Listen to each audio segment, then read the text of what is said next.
Hi, I'm Lisa Wortman. I chose today to give this speech on end-stage renal disease and treatment options.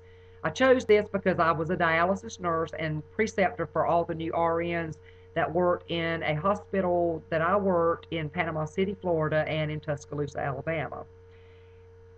The definition of end-stage renal disease is the last or the fifth step or stage of kidney failure.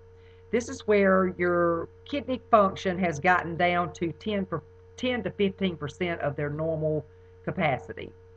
What normal kidneys do is they remove waste and excess fluids from our blood. They balance our electrolytes and they produce certain hormones. This information can be found on www.righthelp.com. The first treatment choice is hemodialysis. This entails going to the operating room and having either a fistula, which is where the surgeon takes one of your natural arteries and connects to your vein, or an AV graft or loop graft, and this is where a synthetic piece of rubber-type tubing connects a artery to a vein. The difference is that the fistula is the better choice and lasts longer, but it takes longer to mature and therefore longer to use. The graft runs a higher risk of developing infection and also of clotting, which requires going back to the operating room for infections to have it removed, or with clots you have to go have what's called a declot procedure.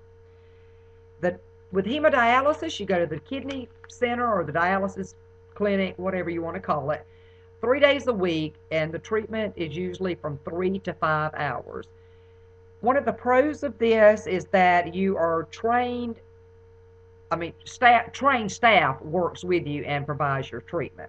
Some of the cons of hemodialysis is that your graft can clot or become infected. You have a sudden drop in blood pressure while you're on the machine. You have a fixed schedule.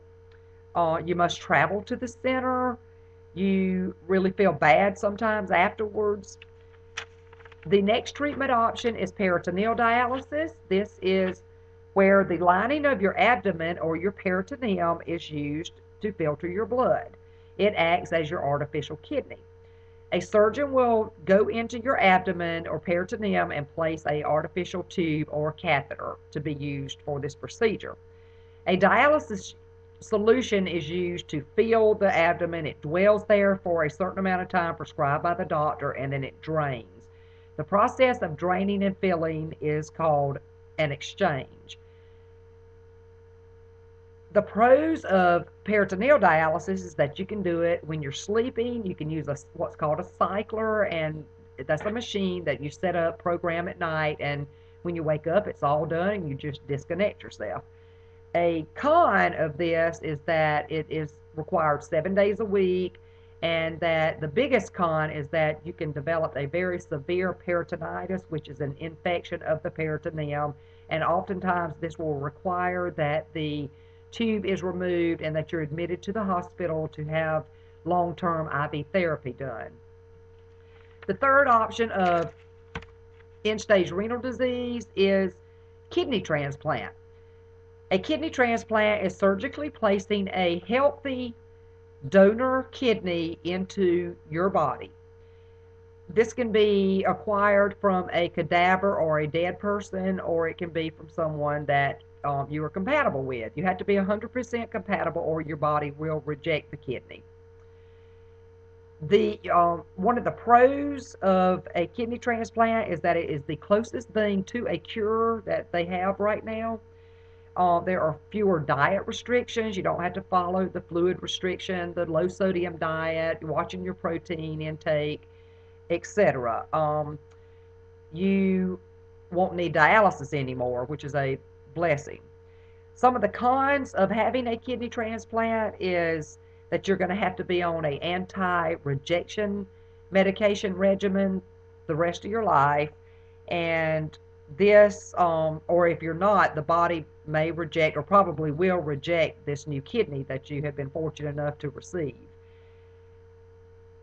Another con is that it requires major surgery and waiting for a donor. In conclusion, you see that there are treatment options for kidney disease or when your kidneys fail. You can have the right to refuse treatment. You can choose to die. Medicare and Medicaid usually pay for about 80% of this, and then your other insurance will usually pick up the rest of the cost.